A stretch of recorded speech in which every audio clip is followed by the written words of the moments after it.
Hello, റീപാസ് കിച്ചൻ്റെ പുതിയൊരു വീഡിയോയിലേക്ക് എല്ലാവർക്കും സ്വാഗതം. അപ്പോൾ ഇന്ന് ഞാൻ എത്തിയിരിക്കുന്നത് ബാക്കി വന്ന ബ്രെഡ് വെച്ചിട്ട് ഒരു അടിപൊളി ഗുലാബ് ജാം തയ്യാറാക്കിയാലോ. അപ്പോൾ ഇനി ഗുലാബ് ജാം തയ്യാറാക്കാൻ ആർക്കും അറിയില്ല എന്ന് പറയരുത്.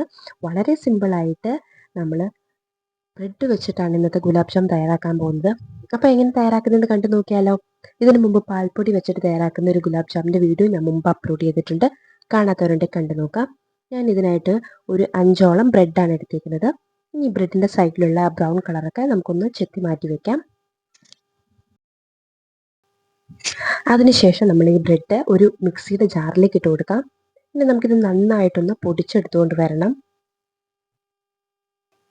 കണ്ടില്ലേ, ഇതേപോലെ നൈസായിട്ട് നമുക്ക് നന്നായിട്ടൊന്ന് പൊടിച്ചൊരു പാത്രത്തിലേക്ക് മാറ്റി കൊടുക്കാം.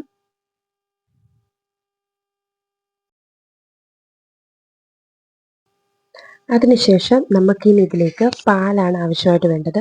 ഒരു 1/4 കപ്പോളം പാല് ഇതിലേക്ക് ഒഴിച്ചു കൊടുക്കാം.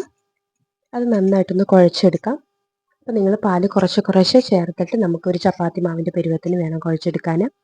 ഇനി നമുക്കിതിലേക്ക് ആവശ്യമുള്ള ഷുഗർ സിറപ്പ് തയ്യാറാക്കാം. ഇതിനായിട്ട് 1/2 കപ്പ് പഞ്ചസാര ചേർത്ത് കൊടുക്കാം. അതിനുശേഷം നമ്മൾ പഞ്ചസാര എടുത്ത അതേ കപ്പിൽ തന്നെ 1/2 കപ്പ് വെള്ളവും കൂടി ചേർത്ത് കൊടുക്കാം.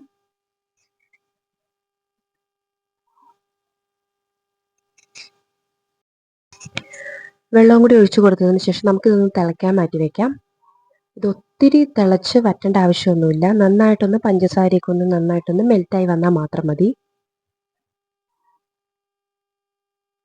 ഏകദേശം ഈ ഒരു പരുവത്തിന് നന്നായിട്ടൊന്ന് തിളച്ച് വരുമ്പോൾ ഇതിലേക്ക് ഒരു ഫ്ലേവർ കിട്ടാൻ വേണ്ടി ഒരു 2 ഏലക്ക ചേർത്ത് കൊടുക്കുന്നുണ്ട്. ഒന്നും കൂടി നന്നായിട്ട് തിളപ്പിക്കാം.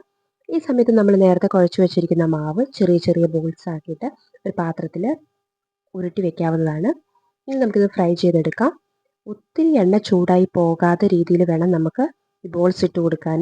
ഒത്തിരി എണ്ണ ചൂടായി കഴിഞ്ഞാൽ നമ്മൾ ഇട്ട ഉടനെ പുറം മാത്രം കരിഞ്ഞ് ഉള്ളു വേകാതെ ആയി പോവും. അപ്പോൾ ഒരു മീഡിയം ഫ്ലെയിമിൽ വെച്ചിട്ട് നമ്മൾ ഓരോ ബോൾസും ഇട്ട് തിരിച്ചും മറിച്ചും നല്ലൊരു ബ്രൗൺ കളറായി വരുന്നത് വരെ മൊരിച്ചെടുക്കാവുന്നതാണ്.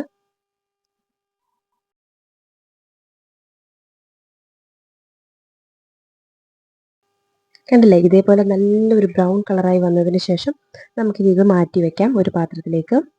അതിനുശേഷം ചൂടാറിക്കഴിഞ്ഞ് നമ്മൾ നമ്മുടെ ഷുഗർ സിറപ്പിലേക്ക് ഓരോന്നോരോന്നായിട്ട് ഇട്ട് കൊടുക്കാം. ഇനി ഇത് കുറഞ്ഞത് ഒരു 2-3 മണിക്കൂറെങ്കിലും നമുക്കിത് റെസ്റ്റ് ചെയ്യാൻ മാറ്റി വെക്കണം.